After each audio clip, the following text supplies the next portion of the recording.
The mischief is therefore sufficiently suppressed by vacating them after the death of the grantor, but the leases, during their lives, being not within the mischief, are not within the remedy.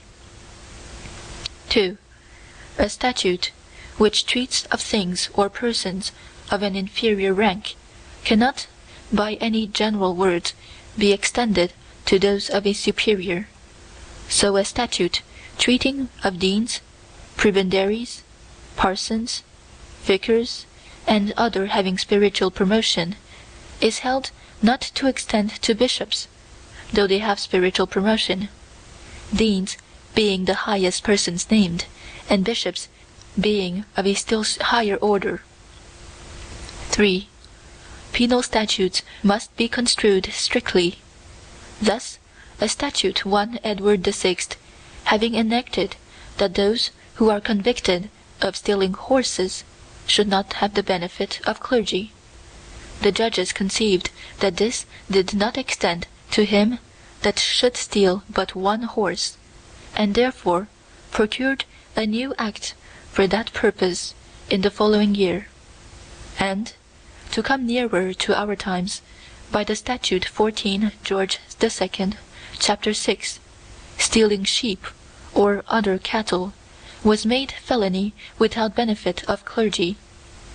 But these general words, or other cattle, being looked upon as much too loose to create a capital offense, the act was held to extend to nothing but mere sheep, and therefore, in the next sessions, it was found necessary to make another statute, 15 George II, chapter 34, extending the former to bulls, cows, oxen, steers, bullocks, heifers, calves, and lambs, by name. 4. Statutes against frauds are to be liberally and beneficially expounded. This may seem a contradiction to the last rule, most statutes against frauds being in their consequences penal. But this difference is here to be taken. Where the statutes act upon the offender and inflicts a penalty, as the pillory or a fine, it is then to be taken strictly. But when the statute acts upon the offense, by setting aside the fraudulent transaction, here it is to be construed liberally. Upon this footing, the statute of 13 Elizabeth, chapter 5, which avoids all gifts of goods, etc., made to defraud creditors and others, was held to extend by the general words to a gift made to defraud the Queen of a forfeiture. 5. One part of a statute must be so construed by another, that the whole may, if possible, stand, ut res magis valeat, quam pereat, as if land be vested in the king and his heirs by act of parliament, saving the right of A, and A has at that time a lease of it for 3 years. Here A shall hold it for his term of 3 years, and afterwards it shall go to the king. But this interpretation furnishes matter for every clause of the statute to work and operate upon. But 6. A saving, totally repugnant to the body of the act, is void.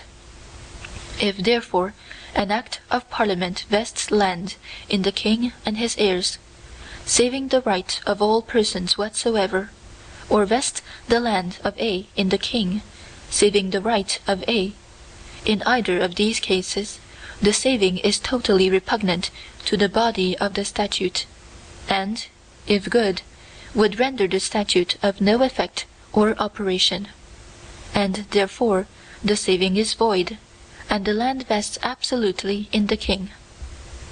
7. Where the common law and the statute differ, the common law gives place to the statute, and an old statute gives place to a new one, and this upon the general principle laid down in the last section, that leges posteriores priores contrarias abrogant. But this is to be understood only when the latter statute is couched in negative terms, or, by its matter, necessarily implies a negative. As if a former act says that a juror upon such a trial shall have £20 a year, and a new statute comes and says he shall have 20 marks. Here, the latter statute, though it does not express, yet necessarily implies a negative, and virtually repeals the former. For, if 20 marks be made qualification sufficient, the former statute, which requires £20, is at an end. But, if both acts be merely affirmative, and the substance such that both may stand together, here the latter does not repeal the former, but they shall both have a concurrent efficacy. If by a former law an offense be indictable at the quarter sessions, and a later law makes the same offense indictable at the assizes, here the jurisdiction of these sessions is not taken away, but both have a concurrent jurisdiction, and the offender may be prosecuted at either, unless the new statute subjoins express negative words, as that the offense shall be indictable at the assizes and not elsewhere. 8. If a statute that repeals another is itself repealed afterwards, the first statute is hereby revived, without any formal words for that purpose. So when the statutes of 26 and 35 Henry VIII, declaring the king to be the supreme head of the Church, were repealed by a statute 1 and 2 Philip and Mary, and this latter statute was afterwards repealed by an act of 1 Elizabeth, there needed not any express word of revival in Queen Elizabeth's statute, but these acts of King Henry were implied and virtually revived. 9.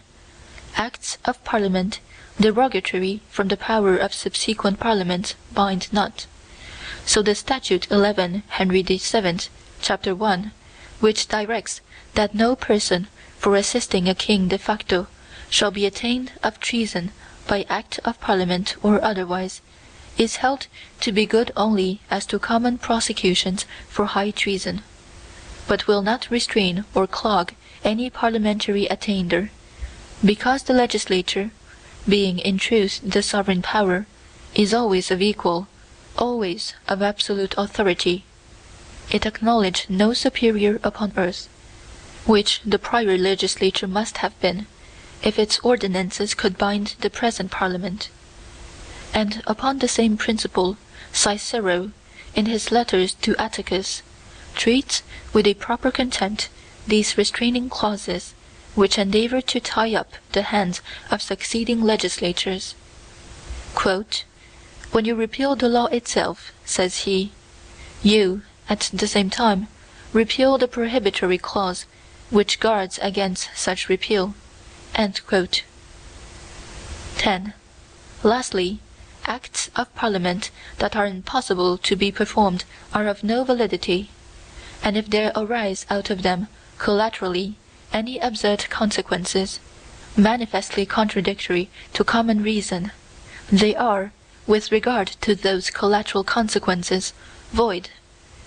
I lay down the rule with these restrictions, though I know it is generally laid down more largely, that acts of Parliament contrary to reason are void.